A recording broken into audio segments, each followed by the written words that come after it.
This is Global Insight. සිරස්තලවලින් එහා.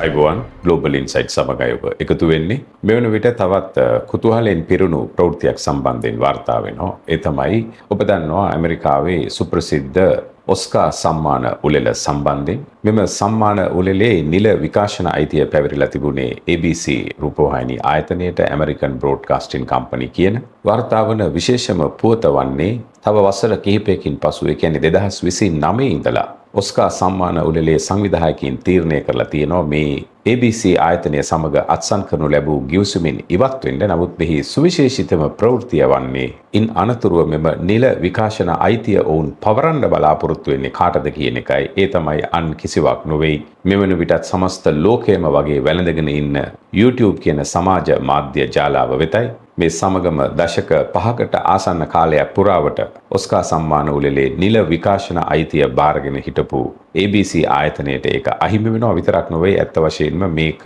සමස්ත ලෝකයේම පළමු වතාවට සිදුවෙන පෙරලිකාර පරිවර්තනයක් හැටියටත් හඳුන්වා දෙන්න පුළුවන්. මේ තිබෙන විශේෂත්වයක් වන්නේ ඔස්කා සම්මාන උළෙල වැනි සමස්ත ලෝක ඇස්හෙලාගෙන බලාගෙන සිටින ලෝක ප්‍රසිද්ධ මෙවැනි වැඩසටහනක් පවා එවැනි වැඩසටහනක් විකාශනය කරන සාම්ප්‍රදායික ක්‍රමවේදයෙන් සම්පූර්ණයෙන්ම බැහැරවීමයි මේක ලෝකයේ පළමු වතාවට සිදුවෙන දෙයක් හැටියටයි මාධ්‍ය වාර්තා කරලා තිබුණේ. ඇමරිකන් බ්‍රෝඩ්කාස්ටිං කම්පනි හෙවත් මේ ABC කියන ආයතනය 1976 ඉඳලමයි ඔස්කා සම්මාන උළෙල විකාශනය කිරීමේ පළපුරුද්ද ඔවුන්ට තිබුණේ. මේක සත් වශයෙන්ම ගනුදෙනුවක අවසානයටත් වඩා යම්කිසි නවතම සංස්කෘතියක ආරම්භයක් හැටියට හඳුන්වා දෙන්න පුළුවන්. මේ සඳහා ඔවුන් විවිධ හේතු එවැගේම වාසි සහ අවාසි වගේම ඇත්ත වශයෙන්ම මිනිසුන්ට ළඟාවීමේදී වැඩි බලපෑමක් ඇති කළ හැකි මාධ්‍යයන් සම්බන්ධයෙන් විශේෂ ගැඹුරු පරීක්ෂණයක් සාකච්ඡාවක් කරලා තිබෙනවා. ඒ අනුව ඔවුන් විසින් පෙන්වා දෙන්නේ මේක නිකම්ම ස්ට්‍රීමිං එහෙම නැත්නම් වැඩසටහනක් විකාශනය කරනවට වඩා එහා ගිය දෙයක්.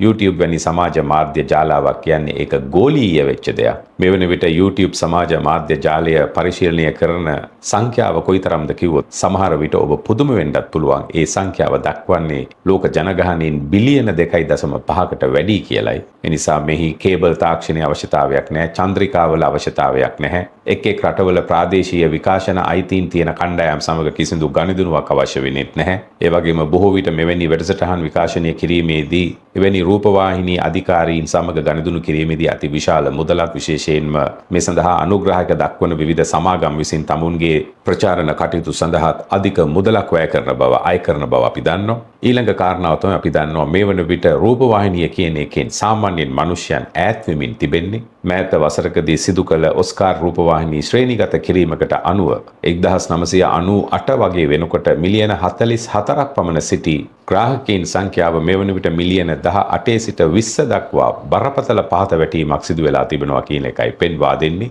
විශේෂයෙන්ම තරුණ ප්‍රේක්ෂක ජනතාව ගැන කතා කරනවා නම් ඔවුන් රූපවාහිනිය නරඹන්නේම නැති තරම් කියලා පෙන්වා දීලා තිබෙන අතර නිරන්තරයෙන්ම ඔවුන් සමාජ මාධ්‍ය ජාලාවන් පරිශීලනය කිරීමට පෙළඹී තිබෙනවා. ඒ වගේම ඔවුන් විසින් පෙන්වා දෙනවා නිකන්ම රූපවාහිනියක් ඉදිරියේ වාඩි වෙලා වැඩසටහනක් නරඹනවට වඩා YouTube වැනි සමාජ මාධ්‍ය ජාලාවක් හරහා එය ප්‍රකාශය කිරීමේදී විකාශනය කිරීමේදී බොහෝ අවස්ථාවන් තිබෙනවා නරඹන අයට මෙම වැඩසටහන සමග එකතු වීමට සජීවීව ඔවුන්ට තමුන්ගේ අදහස් පළ කිරීමේ අවස්ථාව තිබෙනවා, කමෙන්ට් කරන්න පුළුවන්කම තිබෙනවා. ඒ වගේම ඔවුන් පෙන්වා දෙන තව විශේෂ කාරණාවක් තමයි වැඩසටහනේ විකාශන අයිතිය යම්කිසි සමාගමකට පැවරුවට පස්සේ සජීවී විකාශනයක් සිදු වුණත් ඒ අතරවාරයේ වෙනත් කිසිදු ක්‍රියාකාරකමකට අවස්ථාව ලැබෙන්නේ නැහැ. නමුත් මෙවැනි නිදහස් සමාජ මාධ්‍ය ජාලාවක් එක්ක වැඩ කරනකොට එහෙම නෙවෙයි. ඔවුන්ට ඒ ප්‍රධාන වැඩසටහනට අමතරව යම් යම් කොටස් අරගෙන ඒ අවස්ථාවේ සජීවීව විකාශනය කරන්න පුළුවන්, ස්ට්‍රීම් කරන්න පුළුවන්. ඒවා බොහෝ විට වෛරල් යනවා, ඒවට අදහස් පළ කරනවා. ඒවත් එක්ක මිනිස්සු බොහෝ විට එකතු වෙන ප්‍රමාණය වැඩි කියන එකත් පෙන්වා දීලා තිබෙනවා. ඒ වගේම තමයි වෙළඳ දැන්වීම් ප්‍රචාරය කිරීම කියන කාරණාවට එනකොටත් සුවිශේෂී තත්වයක් තියෙනවා මේ සමාජ මාධ්‍ය ජාලාවල. ඔවුන්ට පුළුවන්කම තිබෙනවා තමුන්ගේ ග්‍රාහකින්ව එක් එක් විදිහට වර්ගීකරණය කරගෙන ඒ අයට අවශ්‍ය විදිහට ඔවුන්ව ඉලක්කගත කරලා මේ ප්‍රචාරණ කටයුතු සිදු කරන්න. මේ හැම දෙයක් වගේම තවත් වැදගත් කාරණාවක් තමයි අතිවිශාල මුදල් ගිවිසුම් වලට යන්නේ නැතුව මෙවැනි වැඩසටහන් නොමිලේම විකාශනය කර ගැනීමේ තිබෙන හැකියාව. ඒ නිසා මෙවන විට බොහෝ සමීක්ෂණ වාර්තාවන් මගින් පෙන්වා දෙන ආකාරයට තවදුරටත් රූපවාහිනිය වටා සිටින ප්‍රේක්ෂකයින් සංඛ්‍යාව බරපතල ලෙස පහළ යමින් තිබෙනවා කියන එකයි පේන්න තිබෙන්නේ. ඒ වෙනුවට සමාජ මාධ්‍ය ජාලා විශේෂයෙන්ම YouTube වැනි සමාජ මාධ්‍ය ජාලා හරහා සෙනග ඒකරාශී වෙමින් තිබෙනවා. බිලියන 2.5ක සෙනගක් YouTube පරිහරණය කරනවා කියන එක සුළුපටු කාරණාවක් නොවේ. ඒ වගේම මෙහිදී මතක් කරන්න ඕනේ YouTube ගැන කතා කරනකොට YouTube පරිශීලනය කරන අය වගේම YouTube එකේ සම්පත්දායකයෝ විශේෂයෙන්ම content creatorsලා කියලා කියනවා වැඩසටහන් නිෂ්පාදනය කරලා YouTube හරහා ප්‍රචාරය කරන අයටත් මේක ඇත්ත වශයෙන්ම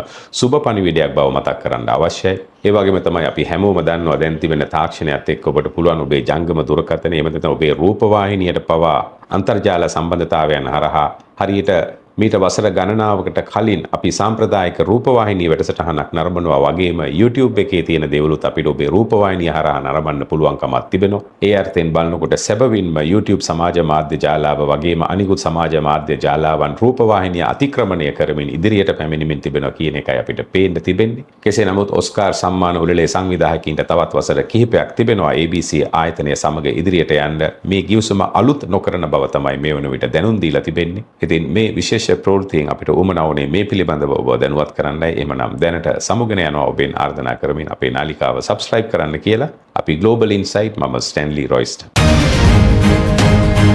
Subscribe us for more details.